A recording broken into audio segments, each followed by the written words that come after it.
YTN 아까 얘기 잠깐 나왔는데 네. 지금 뭐 지분 30% 이상이 민간 매각, 요게 어떠한 상황이고 대략 이제 우리가 어떻게 바라봐야 되는가? 네, 지금 윤석열 정권이 이제 언론을 탄압을 하면서 장악을 들어가고 있는데 1차 타겟이 당연히 이제 공영 언론. 네. 공영 언론 대부분은 이제 공영 방송이니까요. 연합뉴스 빼고는 대부분 방송이어서. 근데 그 중에 공영 방송으로 분류되는 곳이 YTN이에요. 근데 YTN이 공영 방송이었어? YTN 회사 아니었어? 이러시는데 맞아요. 회사 맞고 주식회사고 상장도 돼 있고.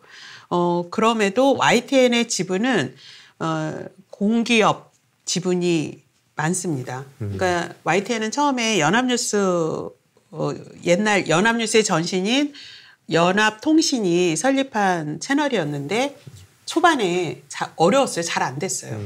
그때 경영 어려우니까 당시에 공기업들이 지분 투자를 해가지고 정상화를 시키면서 지금은 이제 보도 전문 채널로 반열에 올랐죠. 공신력 1위, 뭐 항상 평가를 받는 그런 방송사가 됐는데 그러다 보니까 수요 구조가 공영 구조니까 이제 공영 방송으로 분류가 되는데요.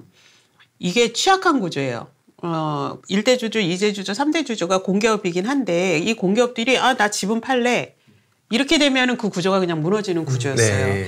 이에 대한 별도의 이 공영방송인 YTN의 소유구조와 이런 거를 좀 탄탄하게 마련하는 거를 그 이전에는 언론계에서도 관심을 크게 안 가졌고 이런 일이 있을 거라고 생각도 못 했고. 네. 네. 그런데 이런 약한 고리. 윤석열 정권은 각 그 언론사가 갖고 있는 가장 약한 고리 중에 하나인 재정 문제, 예산 문제 또는 이런 소유구조 문제. 네. 이거를 기가 막히게 지금 하나씩 공격을 하는 거죠.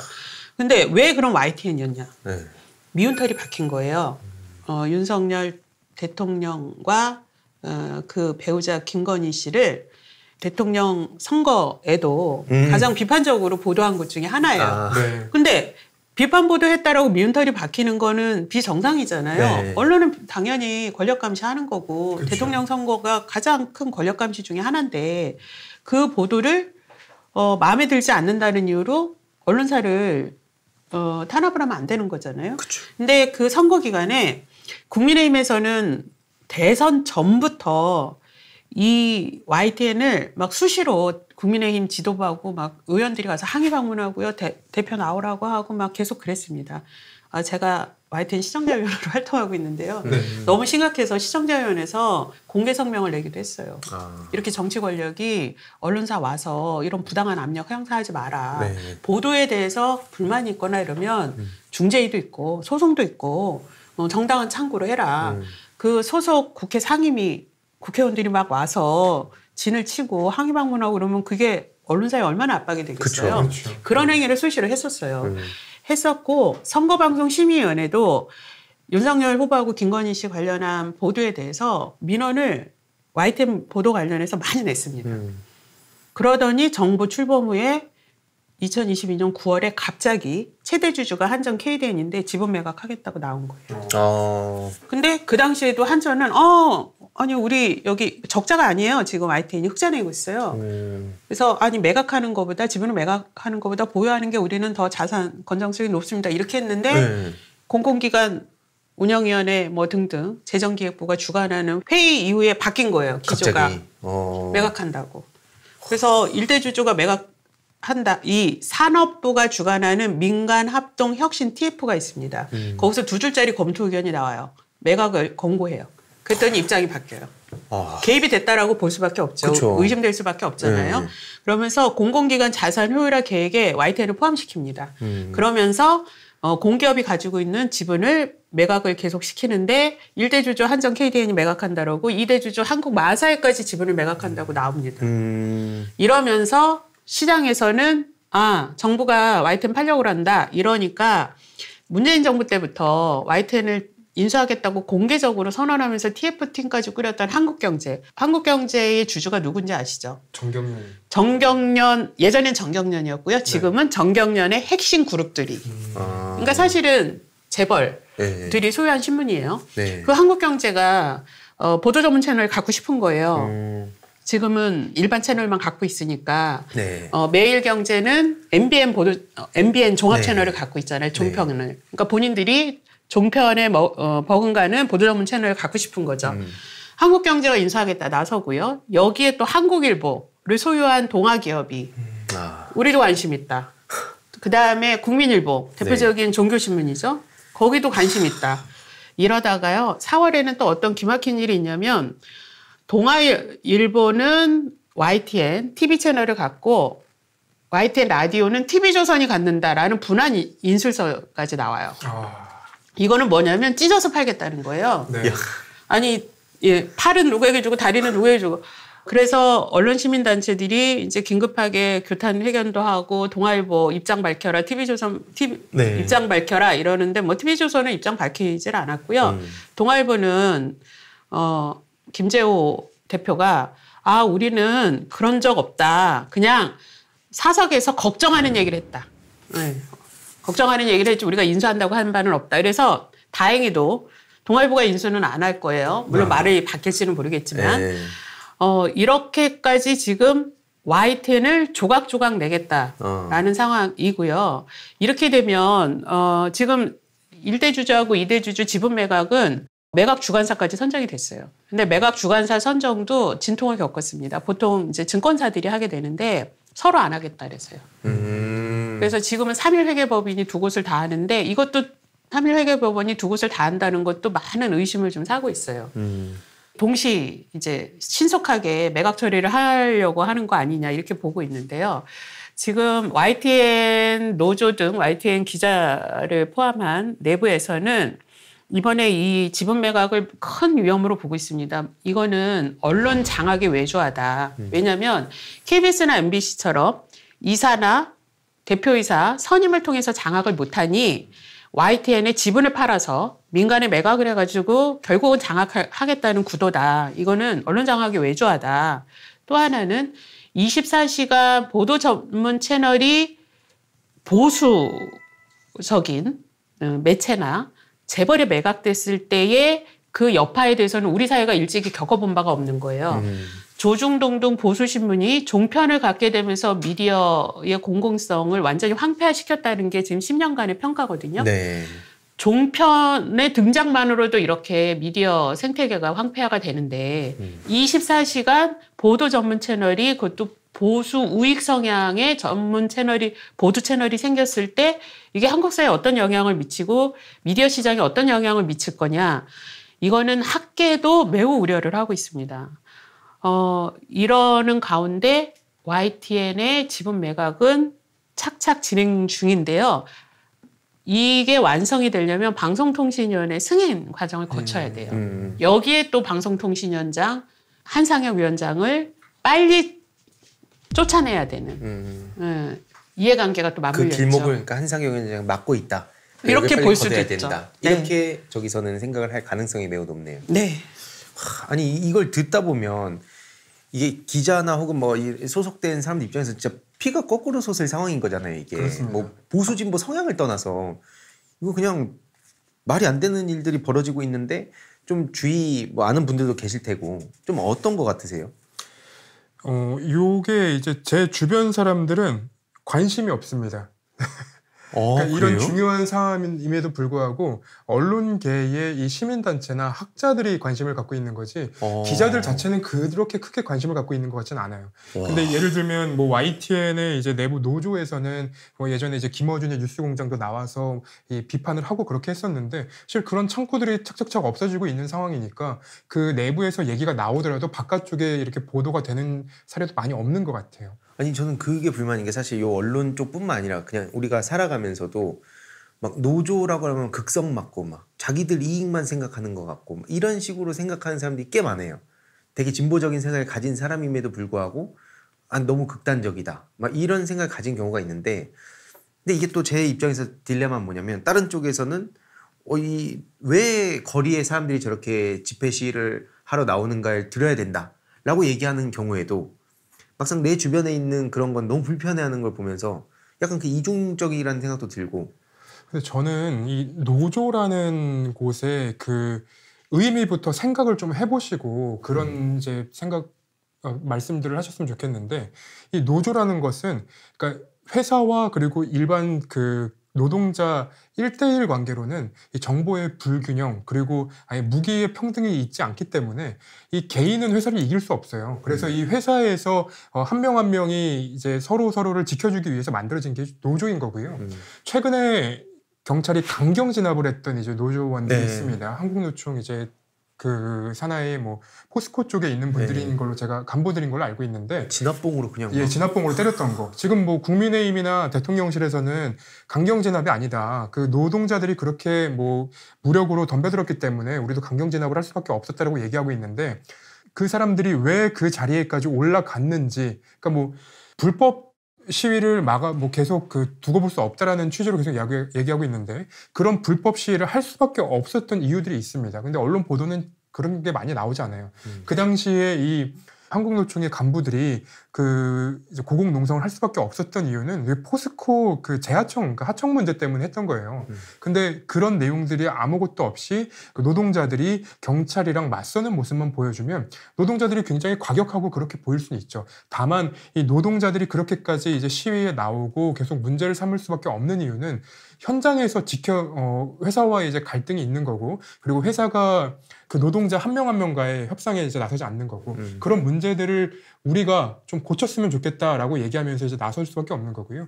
노조가 이제 여기 나와가지고 집회를 하는 이유는 우리가 없으면 어떻게 됐는지 회사가 느껴봐야 된다라는 취지도 있는 것 같아요, 제가 볼 때는. 그리고 헌법상에서 이 집회 시위는 당연히 이제 보장을 하고 있는데, 이 정부에서 이렇게 얘기하는 거는 저는 좀 이해가 되지 않고, 그리고 언론이나 뭐 여러 이제 매체들에서 보여주는 모습들이 노조의 그 가격한 모습들만 보여주기 때문에 더 나쁘게 보일 수는 있지만, 노조의 역할과 그리고 의미를 생각을 해보시면 좀 그런 생각은 좀 균형이 잡혀지지 않을까라는 생각을 해봅니다. 네. 그러니까 제가 이 이명박 정부의 그 세계관, 그러니까 뭔가 이해가 안 될 때 이명박 정부의 비슷한 사례 찾아보면 그대로 다 있더라고요. 그렇습니다. 네. 제가 놀란 게 이명박 대통령이 예전에 뭐라 했었냐면, 폭력 시위, 노사 분쟁, 북핵 문제, 요 세 가지가 국가 브랜드를 떨어뜨리는 거라면서 그 세 가지를 딱 얘기를 해요. 그걸 그래서 극복해야 된다는 식으로 얘기하는데, 지금 그 세 가지 윤석열 대통령이 똑같이 하는 얘기거든요. 그렇습니다. 네. 그러니까 완전 그 세계관, 그때 이랬던 사람들이 들어가 있으니까, 심지어 날뛰 낡은 저 문제 있는 이동관 같은 사람 끌어오는 거 보면서 야, 이거 진짜 심각하다. 그리고 그때 그렇게 막 악마화하고, 제가 예전에 뭐 지난 방송에서도 얘기했던 게, 이명박한테 빠졌던 이유들이 온라인상에 또 막 커뮤니티에 여론전하고 심리전하고 했던 것도 있고, 그때 당시에 그래서 용산 참사 관련한 거 할 때도 그때 그 강호순 사건을 계속 보도해가지고 오히려 논란을 그렇게 시선 분산시키고 오히려 경찰의 긍정적인 프레임을 강화할 수 있다라는 게 나중에 또 나왔거든요. 그러니까 저런 생각을 가지는 게 일반 사람들이 봤을 때 설마 그렇게까지 하겠어? 라고 생각하지만 그게 다 나온 팩트인데, 그렇죠. 그럴 정도로 그냥 자기네들의 위기 극복을 위해서는 수단과 방법을 가리지 않는 사람들이다. 되게 충격적이고, 그때도 딱 지금 말씀하신 것처럼 노조가 과격하고 악마 막 신나를 뿌리고 있는 장면 막 이런 거라 하면서 그걸 계속 반복해서 뿌렸단 말이에요. 그러니까 뭔가 목소리 내고 부당하다고 하는 사람들이 이상한 거지, 결국 그래서 막 사람들이 시끄럽게 만든 것도 저 사람들이 과격하게 나와서 하는 거야 라고 하면서 자기네들은 언론 장악부터 노조 탄압 등등등 아예 그냥 국가를 망가뜨리고 있고, 너무 답답한데, 그러면 뭐 이제 쭉 저희가 문제에 대한 얘기는 했으니 이제 그럼 이걸 보시는 분들도 막 채팅창에 답답하다, 뭐 우리가 할 수 있는 게 뭐냐, 뭐 온오프라인으로 다 막히고 있는 거잖아요 지금. 그렇죠. 그럼에도 불구하고 또 이게 아무것도 안 할 수는 없으니 그럼 우리가 뭘 하면 좋을까, 또 이제 전문가 두 분이 시민들께 바라는 점들이 있을 것 같아서 그 얘기를 하면서 마무리하면 좋을 것 같아요. 네, 저는 지금 이제 한 가지만 좀 더 얘기하고 싶은 게, 지금 KBS 수신료 분리징수 같은 경우, 네. 이게 좀 심각한 경우인데, 지금 이제 국민들은 2,500원 그거 안 내면 뭐 되는 거 아니야? 지금 누가 지상파로 봐? OTT로 보고 유튜브 보는데, 이렇게 생각하실 텐데, 네. 단순히 이게 지상파 프로그램을 볼 게 있냐 아니냐가 아니라, 이 KBS는 우리 한국 사회에 공영방송이 필요하냐 안 필요하냐 이 지점이거든요. 공영방송이 있는 사회와 없는 사회를 좀 생각을 해보셔야 된다라고 생각합니다. 그래서 단순히 2,500원의 문제가 아니다라는 부분이고요. 또 하나는, 그럼 왜 윤석열 정권이 하고 많은 KBS 과제 중에 수신료만 이렇게 건드리냐. 네. 이거를 좀 보셔야 된다고 생각을 하거든요. 그러네요. 다른 MBC 뉴스, YTN 뉴스 이런 뭐 TBS 뉴스에 묻혀서 KBS는 조금 더 뉴스가 덜 나왔는데요. KBS는 감사원이 지난해 9월부터 지난달까지 감사를 3번을 연장했어요. 그렇죠. 특별감사였습니다. 정기감사도 아니고요. 특별감사를 그것도 3번을 연장했습니다. 와. 그런데 최근에 감사 결과 나왔거든요. 네. 중대한 결함 없다 했습니다. 위법 사실이 없다. 예, 위불법 사실이 없다. 한 9가지, 10가지를 보수, 소수 노조들이 청구를 했는데 감사원이 그것도 아주 신속하게 심의를 해서 감사에 들어가요. 국민감사 청구 문턱이 그렇게 낮은지 처음 알았습니다. 네. 저희도 3년 전에 MBN 네. 재승인 불법이었으니까 네. 그거 취소해달라. 네. 방통위가 제대로 안 하니 방통위 감사해달라고 국민감사 청구했는데 저희 기각당했어요. 와. 증거 불충분으로요. 그랬는데 거의 며칠 만에 신속하게 결정을 해서 지난해 9월부터 최근까지니까 거의 10개월 넘게 털었죠. 없습니다. 중대 혐의가 없습니다. 나왔어요. 와. 그러면서 신속하게 수신료 분리징수를 나온 거죠. 거기에 파는 거구나 이제. 특별감사에서 KBS의 약점을 뭐라도 해서 현행 경영진의 책임을 물어서 현행 경영진 또는 이사들 교체를 하거나 축출을 하려고 했겠죠. 못하니까 수신료 분리징수를 하는데 이거는 TBS의 조례를 폐지하고 예산을 삭감을 해서 목쥐를 주는 거와 똑같은 거죠. 지금 수신료는 KBS에서 재정의 45%를 차지합니다.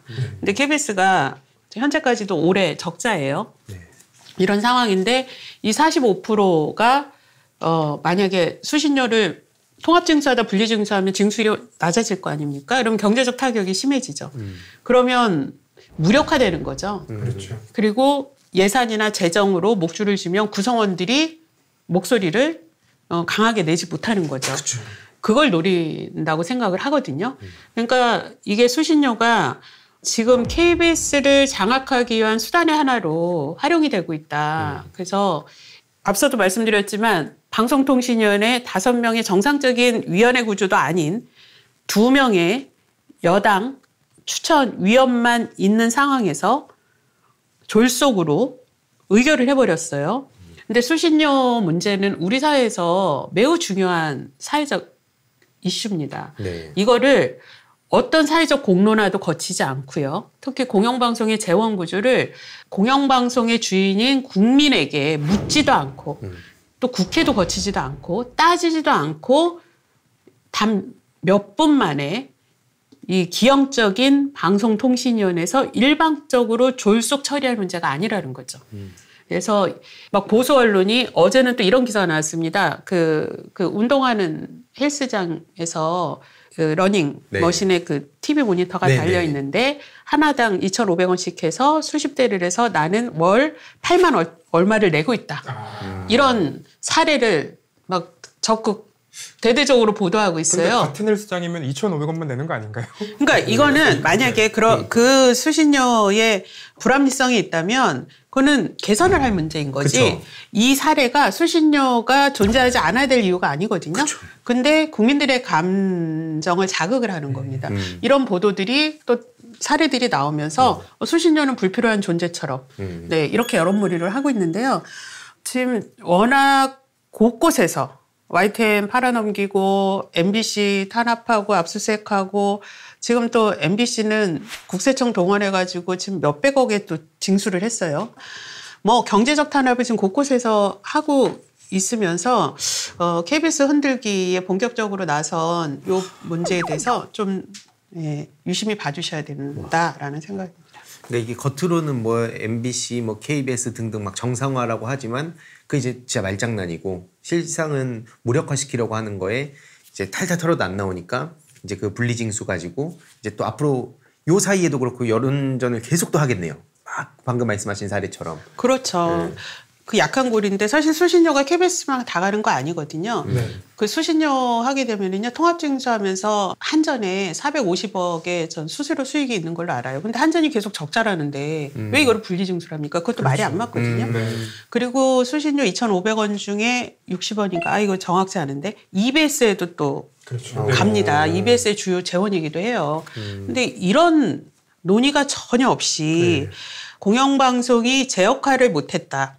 제 역할을 하게 하려면 공적 재원이 보장을 해주고 제대로 쓰이고 있는지 투명하게 감시하고 또 국민들이 참여해서 공영방송이 제 역할을 하도록 하는 것이 우선인 건데 니네 역할 못했어. 그 평가를 정권이 일방으로 내려서 재원을 뺏겠다. 이렇게 하는 건 아주 폭력적인 거고 결국은 KBS 장악하겠다. 땡볕 뉴스로 돌리려는 목표 아니겠냐 하고 의심할 수밖에 없죠.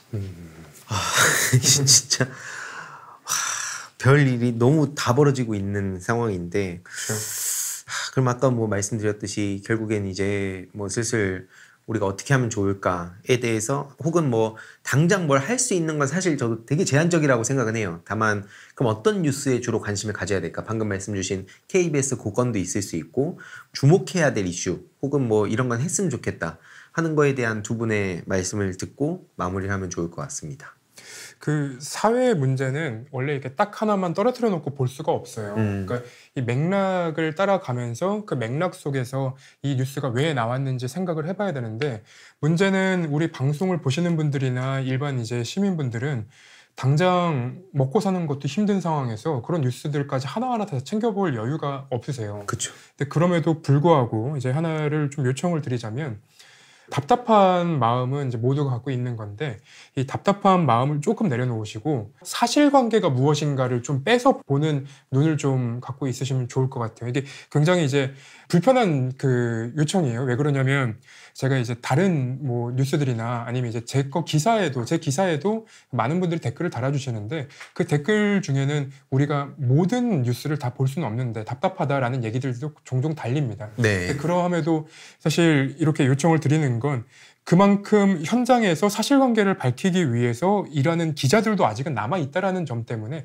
좀 믿고 사실관계를 좀 떼서 봐달라는 점을 먼저 말씀을 드리고 싶고요. 그게 나다.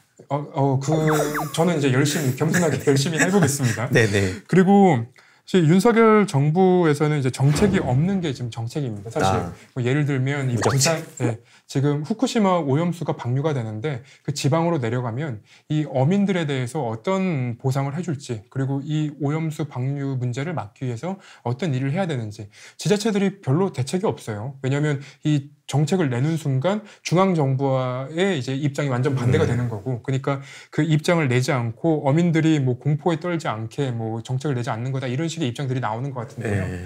주변 분들한테 많이 듣는 것 중에 하나가 우리 몸을 이제 우리가 지켜야 되는 거냐, 혹은 이제 우리가 스스로 사실관계를 밝혀 나가야 되는 거냐, 생각해내야 되는 거냐 이런 말씀들을 많이 주시는데 방금 말씀드렸던 것처럼 이제 현장에서 발로 뛰는 기자들도 굉장히 많고 그리고 사실관계를 명확히 밝혀내기 위해서 이제 뛰는 기자들도 있으니까 답답하시더라도 여러 뉴스들을 보시면서 이제 뉴스 하나만 딱 보고 야 이거 잘못됐네라고 생각하지 마시고 같은 뉴스가 있으면 여러 개를 보시면서 여기서는 이렇게 얘기하는데 이쪽에서는 이렇게 얘기했다. 그럼 그 중간 지점에 모두가 공통되는 사실이 하나씩은 꼭 남아 있어요. 교집합 같은 거. 그러면 그 내용을 가지고 야, 이거는 뭐가 잘못됐고 이거는 뭐가 잘 됐고 이런 부분을 좀 판단하셔야 되는 시대인 것 같다라는 이제 말씀을 좀 드리고 싶습니다. 근데 약간 그런 거 궁금한 게 저도 그런 질문 많이 받거든요. 그럼 거기 몇 가지 뭘 보면 좋을까요? 막 이렇게 추천해달라는. 네.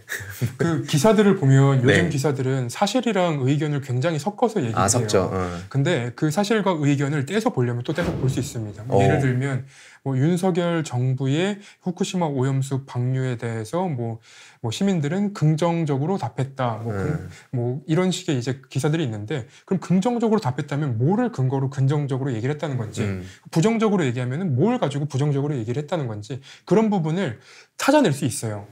근데 그게 이제 다시 한번 말씀드리지만 이 생계를 살아가시는 많은 분들은 사실 찾아보기가 힘들고 굉장히 어려운 일이라는 것도 이제 알고 있지만 모든 이제 시민분들이 깨어있는 이제 시민들의 어떤 의견들 그리고 이 시민분들의 힘이 모여서 결국은 사회가 바뀌는 거기 때문에 그런 내용들은 좀 같이 찾아보면 어떨까라는 생각을 말씀드립니다. 그러면 이게 뭐 결론적으로는 어떤 특정한 언론 몇 개 이렇게 본다고 해서 될 문제는 아니고, 그러니까 예를 들어서 A 언론사, B 언론사 양쪽 의견 나뉘니까 그 사이에 이런 느낌이 아니라 이제 좀 보면서 결국 그런 근육을 각자 키워가는 수밖에 없다. 그렇습니다. 근데 사실 이건 그러니까 초등학생 때부터 이런 교육이 어느 정도 들어가야 된다 보는데 뭘 암기하고 그냥 딱 사지선다해서 정답 찾고 네. 요거에 우리가 너무 최적화돼 있다 보니까 요 근육 기르는 과정 자체가 생략돼 있는 게 아닌가. 네. 그러니까 이제 안 그래도 바쁜데 이거 언제 하냐 뭐 이런 게 충돌해서 결국에 그런 교육과도 나중에 연결해서 얘기를 해보면 되게 좋겠다 싶습니다. 그 가끔씩 저한테 이제 메시지를 보내주시는 분들이 계세요. 뭐 이런 거는 어떻게 하냐, 어떤 게 사실이냐 말씀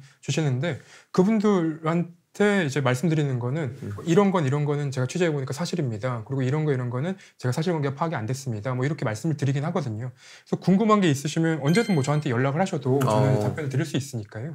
핸드폰 번호 뭐 아니, 뭐 페이스북 메시지라든가 네. 그런 많은 그 소통 그 창구가 있으니까요. 네. 뭐 연락을 주시면 네. 좀 좋을 것 같습니다. 네. 좋습니다. 네. 연락 많이 주시면 될 것 같아요. 네. 저는 이게 뉴스를 보기 싫으실 때 네. 요즘에 시민들이 꿀팁. 아마 뉴스 너무 보기 싫다. 네, 맞아요. 그럴 거예요. 진짜. 그리고 나 어느 게 진실인지 모르겠다. 그럼 미러년 홈페이지 오십시오. 저희가 저보다 이쪽으로 가시는 게 오시면 저희가 정말 이 황폐화된 그 댓글을 하나하나씩 보면서 분석해 놓은 또 정말 이게 눈을 씻고도 보기 싫은 그런 뉴스들을 저희가 꾹꾹 참으면서 분석해 놓은 저희 모니터 보고서도 있고요. 네. 분석해 놓은 게 있습니다. 그래서 필요하신 정보들을 또는 판단을 도움을 받으시면 될 것 같고요. 지금 시민들이 이제 얼마나 이 답답하고 속상하시면 언론에 대한 신뢰가 더 낮아졌어요. 그거 네. 불신이 더 높고 네. 그다음에 이제 기자분들을 향해서 땡기 하시고 네. 그다음에 이제 땡기 이게 이제 계속 이제 달리는데 저도 참 이 언론 믿을 수 있는 언론이 몇이나 되나 또 신뢰할 수 있는 이 언론인이 얼마나 되나 답답할 때가 많지만 또 지금까지 대한민국의 민주주의를 지탱하는 데 있어서 언론의 역할이 중요했고 또 양심적인 언론인들 네. 또 계속 진실보도 하려는 언론들이 있습니다. 그래서 소수지만 그분들의 노력을 격려해 주시고 좋은 보도가 숨겨져 있는데 이게 포탈이나 이런 등에는 노출이 잘 안 되잖아요. 좋은 네. 보도는. 그래서 그런 좋은 보도는 또 저희가 민원연이 매달 추천하고 있어요. 네, 그래서 그것도 봐주시면 지금 거대 언론 그다음에 상업 언론들이 보도하지 않는 또 우리 삶에 도움이 되는 이런 좋은 뉴스들은 뭐가 있는지 보실 수 있을 겁니다. 그런 걸 꼭 봐주십사 하는 거고요. 그다음에 지금 언론 탄압과 언론 장악 여기에 우리가 왜 관심을 기울여야 되냐. 이명박 정권 때 우리가 익히 겪었잖아요. 네. 그들이 정권이 부당하게 언론을 탄압하고 장악한 후에 어떤 일이 벌어졌는가. 결국은 지금의 공영방송을 장악하고 탄압하는 이유도 총선을 지금의 정권이 유리하게 가져가려고 하는 거거든요. 네. 국민들의 올바른 선택을 눈을 가리려고 하는 시도예요. 그래서 이 언론 탄압과 장악이 부당하다는 것에 정말 관심과 목소리를 같이 내주셔야 된다. 이 부탁을 좀 드리고 싶습니다. 그래서 언론이 제 역할을 못하면 민주주의는 그만큼 후퇴하게 되고 저희가 그걸 나중에 다시 복구하려면 사실상 힘들거나 어려워요. 저희가 종편 10년을 겪어봤지 않습니까? 근데 지금 종편 다시 없앨 수 없어요. 돌아가질 못합니다. 그렇듯이 한번 무너진 미디어 생태계는 정말 복구가 힘들어서 지금 KBS, MBC, YTN, TBS, EBS에 대한 관심은 정말 국민들이 지켜주지 않으면 이거는 언론 내부 스스로 혼자 지키기 너무 힘듭니다. 왜냐하면 밥줄을 붙들고 그렇죠. 네.